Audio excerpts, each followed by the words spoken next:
حضرت مولا کائنات حیدر کرار علی ابن ابی طالب علیہ السلام نے اپنے ایک فرزند کا نام عثمان بھی رکھا ہے۔ حضرت عثمان بن علی جو کہ مولا علی کے علوی صاحبزادے ہیں اور حضرت عباس علمدار کے سگے بھائی ہیں، مارکہ کربلا میں یہ 21 سال کی زندگی تھی ان کی، یعنی 21 سال کی عمر تھی۔ 21 سال کی عمر میں انہوں نے فساق یزیدیوں کے خلاف جنگ لڑی ہے، کربلا میں رکھا اور کہا یہ عثمان کا ہاتھ میرے ہاتھ میں ہے۔ تو آپ یہ سوچئے کہ نبی کریم صلی اللہ علیہ وآلہ وسلم کا دست مبارک ید عثمان کہلایا ہے، یہ بھی احادیث سے ثابت ہے۔ کیوں ہوتا ہے ایسا؟ وہ روافض کیوں ہو گئے ہیں؟ اس کی وجہ یہ ہے کہ در حقیقت جو اصلی گناہ گار ہیں، جو اصلی دشمن اسلام ہیں، یعنی جو اصلی جنہوں نے اپنی سیاست کے خاطر، منصبوں کے خاطر شریعت اسلامیہ کو پامال کیا، مولائے کائنات کے مد مقابل آئے اور نہ جانے وہ چیزیں ایجاد کریں اور اہل بیت اطہار کو لعن طعن کیا منبروں سے، تو ان لوگوں کو جب اچھا بنا کر پیش کیا جائے گا، ان کی تعریف و توصیف کی جائے گی۔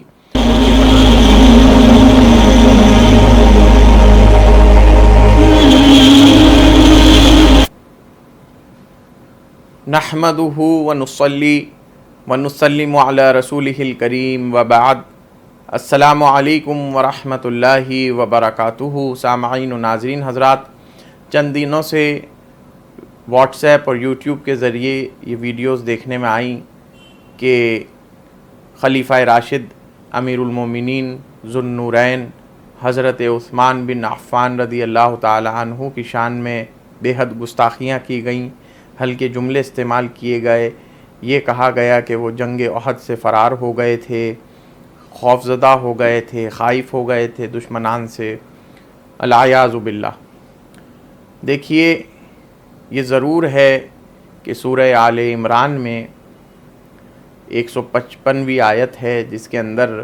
رب تعالیٰ نے صراحت کے ساتھ یہ فرمایا ہے کہ جو لوگ پھر گئے تھے، تولوا کا لفظ آیا ہے قرآن مجید کی آیت میں،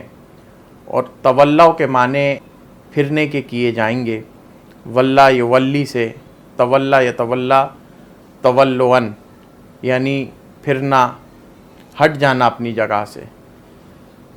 یہ بات درست ہے، اور تفاسیر قرآن سے بھی اہل سنت و جماعت کے اہم ترین مصادر جو تفاسیر کے ملتے ہیں اور احادیث صحیحہ اس بات پر دال ہے کہ آپ جنگ احد کے دن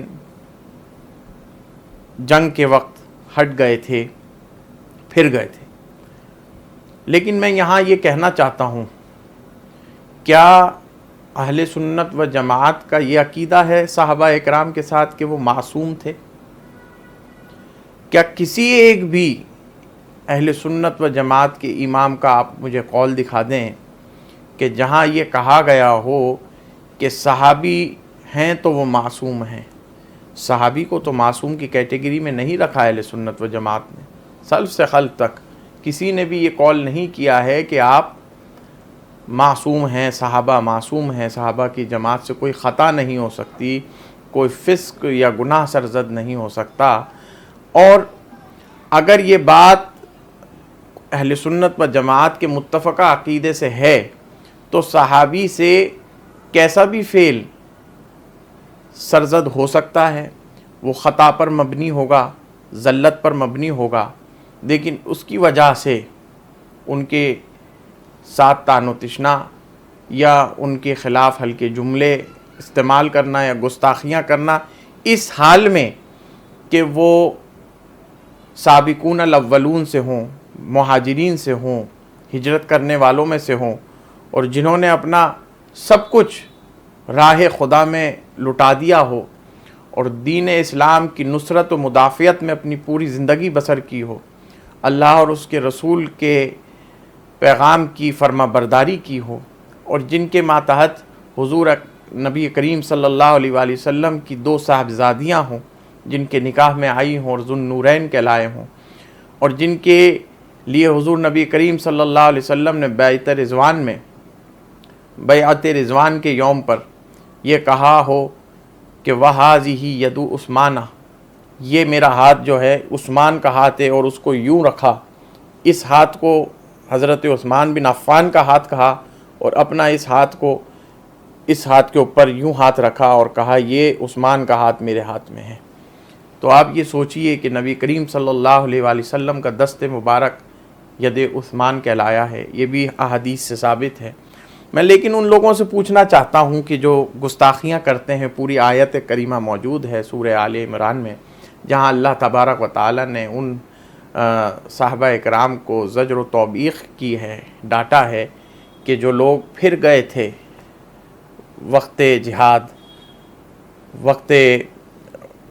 مزاحمت دشمنان دین کے ساتھ، اس وقت وہ پھر گئے تھے، تو رب تعالیٰ نے ان کی ڈانٹ لگائی ہے۔ لیکن ساتھ ہی جب قرآن مجید کی آیت میں یہ لفظ بھی اللہ رب العزت نے اپنی جانب سے ان لوگوں کو معاف فرما دیا، اور قرآن مجید کی آیت مبارکہ میں یہ بات آ گئی ہے کہ وَلَقَدْ عَفَا اللَّهُ عَنْهُمْ، اور اللہ تبارک و تعالیٰ نے انہیں معاف فرما دیا۔ یہ اسی آیت کا حصہ ہے جس آیت کے حوالے سے میں آپ سے بات کر رہا ہوں، کہ جس کے بارے میں بار بار کہا جا رہا ہے، 155ویں آیت سورہ آل عمران کی، جس کے اندر یہ کہا گیا آپ فرار ہوئے۔ کیا اب اللہ رب العزت کے معاف کرنے کے بعد کسی میں یہ حیثیت باقی ہے؟ کیا کوئی اتنی زیادہ قوت رکھتا ہے؟ کیا اتنا زیادہ فہم و ادراک رکھتا ہے؟ کیا اتنی عقل رکھتا ہے؟ کیا اتنا بڑا علامہ فہمہ ہو گیا، اتنا بڑا متقی و پرہیزگار ہو گیا کہ ایسے اولو العزم جلیل القدر صحابہ کی شان میں گستاخیاں کریں، جبکہ رب تعالیٰ نے انہیں اسی وقت قرآن مجید میں آیت اسی کے ساتھ نازل فرما دی، وَلَقَدْ عَفَا اللَّهُ عَنْهُمْ، اللہ نے انہیں تحقیق کے معاف فرما دیا ہے۔ اور معافی اسی حال میں رب تعالیٰ قبول فرماتا ہے اور معاف فرماتا ہے جبکہ نیت خالص ہو، نیک ارادت ہو۔ ان حضرات کی جو ایک بشری عنصریت کی بنا پر، ایک تقاضا بشری رکھنے کی بنیاد پر، چونکہ معصوم نہیں ہے صحابہ کی جماعت، اہل سنت و جماعت کا عقیدہ ہرگز یہ نہیں ہے کہ صحابہ سے کوئی غلطی نہیں ہو سکتی۔ بلا شبہ صحابہ سے غلطیاں ہوئی ہیں، تاریخ اور احادیث اس سے بھری پڑی ہیں، اور احد کے دن بھی صحابہ پھرے ہیں جنگ سے، ڈر سے، خوف سے، ہراس سے، دشمنان دین، مخالفین اسلام کے۔ لیکن اس کا ہرگز یہ مطلب نہیں کہ وہ اسلام سے ہٹ گئے، یا حضور نبی کریم صلی اللہ علیہ وسلم کے فرمان سے وہ ہٹ گئے، یا ان سے آپ نے ان کے دین کو چھوڑ دیا یا دین کے مخالفت کی۔ نہیں، جب اللہ تبارک و تعالیٰ معاف فرماتا ہے تو جس کا صدق قلب ہوتا ہے، جو ایمان سے لبریز ہوتے ہیں، انہی کو اللہ معاف فرماتا ہے۔ اور جب اللہ نے معاف فرما دیا تو اب اس بات کو ذکر کرنا ایسا ہے کہ خود کے اوپر اللہ تبارک و تعالیٰ کی اور اس کے فرشتوں کی لعنت پڑھوانے کی طرح ہے۔ اللہ تبارک و تعالیٰ، اللہ رب العزت نے معاف فرما دیا، اس کے رسول صلی اللہ علیہ وسلم نے معاف فرما دیا، تو اب ہمارا یہ ہے تقاضا دینی کہ اب ہم ان کے ساتھ احترام سے، عزت سے پیش آئیں۔ ان کے جو القابات ہیں اور جو عزت انہیں اسلام نے دی ہے، رسول پاک صلی اللہ علیہ وسلم نے دی ہے، اس کو ہم مد نظر رکھیں۔ دوسری بات جو سب سے اہم ترین بات ہے، دیکھیے یہ ہوتی کیوں ہیں چیزیں۔ اولو العزم جلیل القدر صحابہ جو سابقون الاولون سے ہیں، مہاجرین سے ہیں، انصار سے ہیں، ان کے خلاف اکثر دیکھا جاتا ہے کہ ممبروں پر سے وہ لوگ جو رفض کا شکار ہیں، اور اہل سنت و جماعت کہتے ہیں، سنی کہتے ہیں خود کو، وہ رفض کا شکار ہیں، وہ یوں کیوں کرتے ہیں؟ وہ اس طریقے کی حرکتیں کیوں صحابہ پر طنز کرتے ہیں؟ وہ صحابہ کی جن کی اہل بیت اطہار سے بہت اچھے تعلقات تھے۔ اور بڑی بات بتانے کی یہاں پر میں یہ بھی بتاتا چلوں کہ حضرت عثمان بن عفان رضی اللہ تعالی عنہ وارضان، حضرت مولا کائنات حیدر کرار، علی ابن ابی طالب علیہم السلام نے اپنے ایک فرزند کا نام عثمان بھی رکھا ہے۔ تاریخ بھری پڑی ہے، اسماء و رجال کی کتابیں آپ کھنگال سکتے ہیں، مولا کائنات کے اوپر جو لکھی ہوئی سیرت کی کتابیں ہیں، آپ کی حیات پر لکھی کتابیں ہیں۔ حضرت عباس علمدار علیہ السلام کے سگے بھائی حضرت عثمان بن علی جو ام البنین کے صاحبزادے ہیں، علوی سید ہیں، ام البنین فاطمہ بنت حزام الکلابی جو حضرت عباس علمدار کی والدہ ہیں، انہی کے بطن پاک سے یعنی سگے بھائی حضرت عثمان بن علی جو کہ مولا علی کے علوی صاحبزادے ہیں اور حضرت عباس علمدار کے سگے بھائی ہیں، مارکہ کربلا میں یہ 21 سال کی زندگی تھی ان کی، یعنی 21 سال کی عمر تھی۔ 21 سال کی عمر میں انہوں نے فساق یزیدیوں کے خلاف جنگ لڑی ہے کربلا میں۔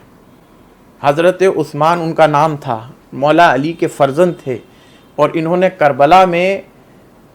امام حسین کے گروہ میں اور امام حسین کی نصرت میں یزیدیوں سے جنگ لڑی ہے، اور یہ حضرت عباس علمدار کے بھائی ہیں۔ بعض مصادر شیعہ میں یہ ملتا ہے کہ حضرت مولائے کائنات نے یہ نام حضرت عثمان بن مظعون کے نام پر رکھا تھا۔ حضرت عثمان بن مظعون یہ شروع والے اصحاب رسول جلیل القدر مہاجرین، شروعاتی مہاجرین میں سے ہیں، سابقون الاولون میں سے ہیں، جو سب سے پہلے جن ہجرت کے بعد جن کی انتقال ہوا اور بقیع الغرقد کے اندر جنہیں دفنایا گیا، ان کے نام پر ان کی مصادر اہل تشیع کی کتب میں یہ ملتا ہے کہ مولا کائنات نے فرمایا کہ میں نے عثمان بن مظعون کے نام پر میرے بیٹے کا نام عثمان رکھا ہے۔ پھر بھی میں ایک بات یہاں یہ کہنا چاہتا ہوں کہ اگر کسی بھائی کا یا دوست کا یا رشتہ دار کا نام دشمن کے نام پر ہو یا دشمن کا نام کسی دوست کے نام پر ہو، تو کیا وہ اپنے بچوں کے نام دشمن کے نام پر رکھ سکتا ہے؟ یہ بات میں ان کی طرف سے کیا ان کی کتابوں میں لکھی ہے، ہماری کتابوں میں بات نہیں ہے، لیکن یہ بات ضرور متفق علیہ ہے کہ آپ کے ایک صاحبزادے عثمان تھے، ابو بکر بھی تھے اور عمر بھی تھے، اور ایک صاحبزادی جو علوی ہیں عائشہ بھی تھیں رضوان اللہ تعالی علیہم اجمعین۔ تو اگر ان سے عداوت تھی، آپ سے اہل بیت اطہار سے ان کی دشمنی تھی، آپسی کوئی معاملات تھے یا رنجشیں تھیں، تو انہوں نے اپنی اولادوں کے نام کیوں ان کے نام پر رکھے ہیں؟ خیر، جو بات میں کہنا چاہ رہا تھا آپ سے وہ یہ ہے کہ یہ باتیں کیوں ہوتی ہیں، بار بار لعن طعن کی زبان استعمال کیوں ہوتی ہے سنی پلیٹ فارم سے ہی جلیل القدر صحابہ کے اوپر جو ما سوا اہل بیت اطہار ہیں، ما سوا مولائے کائنات ہیں، حسنین کریمین، خلفائے راشدین سے جو ہیں؟ کیوں ہوتا ہے ایسا؟ وہ روافض کیوں ہو گئے ہیں؟ اس کی وجہ یہ ہے کہ در حقیقت جو اصلی گناہ گار ہیں، جو اصلی دشمن اسلام ہیں، یعنی جو اصلی جنہوں نے اپنی سیاست کے خاطر، منصبوں کے خاطر شریعت اسلامیہ کو پامال کیا، مولائے کائنات کے مد مقابل آئے اور نہ جانے وہ چیزیں ایجاد کریں اور اہل بیت اطہار کو لعن طعن کیا منبروں سے، تو ان لوگوں کو جب اچھا بنا کر پیش کیا جائے گا، ان کی تعریف و توصیف کی جائے گی، ان کے مناقب و فضائل لکھے جائیں گے، وہ اموی حضرات، وہ عباسی حضرات کہ جنہوں نے اہل بیت اطہار کے حقوق کھائے ہیں، جنہوں نے اہل بیت اطہار کو قتل کیا ہے، تلواریں ان کے خلاف اٹھائی ہیں، انہیں زہر دلوایا ہے، انہیں قید میں رکھا ہے، تو پھر مجھے ایک بات بتائیے، جن کے جنازوں پر، اہل بیت اطہار کے جنازوں پر تیر چلوائے ہیں، تو کیا یہ پھر دوسری طرف ہوتا یہ ہے کہ جو پاک اور صاف و شفاف اصحاب اولو العزم ہیں، ان کے خلاف پھر زبانیں کھلتی ہیں؟ تو جو اہل سنت و جماعت میں ناسبیت ہے، کچھ لوگ ناسبیت کا جو شکار ہو گئے ہیں اور ہر زمانے میں رہے ہیں، اہل علم کی نظر سے یہ بات دور نہیں ہے، کتابیں لکھی گئی ہیں بڑی بڑی۔ خیر، اہل بیت اطہار کے جو حق کھاتے ہیں ناسبی، جب وہ ایسے امویوں کی تعریف و توصیف کرتے ہیں تو پھر اس کے بدلے میں ہوتا یہ ہے کہ وہ صحابہ جن کے معاملات بہت اچھے تھے، جنہوں نے پورے نظام خلافت راشدہ کو برقرار رکھا، ان کے خلاف پھر طعنہ زنی ہوتی ہے۔ تو میرا کہنے کا مطلب یہاں پر یہ ہے کہ حضرت عثمان بن عفان رضی اللہ تعالی عنہ یہ ہمارے سروں کے تاج، ہمارے آنکھوں کا سرما، ان کے قدم مبارک پہ لگی دھول، لیکن یہ ہرگز اس کا مطلب یہ نہیں ہے کہ جو حقائق ماضی میں، تاریخ اسلامیہ میں آپ حضرات سے سرزد ہوئے ہیں یا دیگر صحابہ سے، کہ جس میں حضرت عثمان بن عفان کے حوالے سے جو بات ہوئی جنگ احد کی یا جنگ حنین کی، یا اس کے علاوہ کہ حضرت عثمان بن عفان نے اپنے خلافت کے دور میں اپنے اقربا اور رشتہ داروں کو ایک معزز پلیٹ فارم دیے، گورنری دی، امامتیں دیں، ان میں مروان بن حکم بھی ہے، ولید بن عقبہ بھی ہے، معاویہ بھی ہیں۔ تو یہ سب حضرات جو ہیں ان کے معاملات تاریخ میں بالکل ثبت نقل ہیں، واضح انداز میں لکھے ہوئے ہیں، لیکن پھر بھی حضرت عثمان غنی رضی اللہ تعالیٰ عنہ نے ان کو بڑے بڑے پوزیشنز دیں، بڑے بڑے منصب دیے۔ تو یہ بات ایک اپنی جگہ ہے، لیکن ایک آپ کی شخصیت، ذاتی شخصیت، کہ آپ بالکل کسی طرح کے کرپشن سے، کسی طرح کے بدفعلی سے، کسی طرح کے خلاف قرآن و سنت یا پھر اہل بیت کی دشمنی یا ان کے حقوق کھانے سے آپ بالکل پاک و صاف ہیں۔ یہ بات یاد رکھنے کی ہے، اور ہم پھر بارہا یہ کہتے ہیں کہ اہل سنت و جماعت ہم وہ لوگ ہیں جو شیعان اولا ہیں، وہ جو مولائے کائنات کے ساتھ ان کی ہر جنگ میں ان کے مخالفین کے ساتھ میں، مولا علی کے ساتھ میں مخالفین سے لڑے ہیں، وہ شیعان اولا۔ اور ہم اصحاب خلفاء کی اور اصحاب اولو العزم صحابہ جو سابقون الاولون مہاجرین انصار ہیں، جن کی تعریف و توصیف میں قرآن میں آیتیں ہیں اور احادیث مبارکہ میں صراحت کے ساتھ ان کے فضائل و مناقب موجود ہیں، ہم ان کی تعظیم و تکریم کرتے ہیں، اور یہی اہل سنت و جماعت کا مذہب ہے۔ اقول قولی ھذا واستغفر اللہ، والسلام علیکم ورحمۃ اللہ وبرکاتہ۔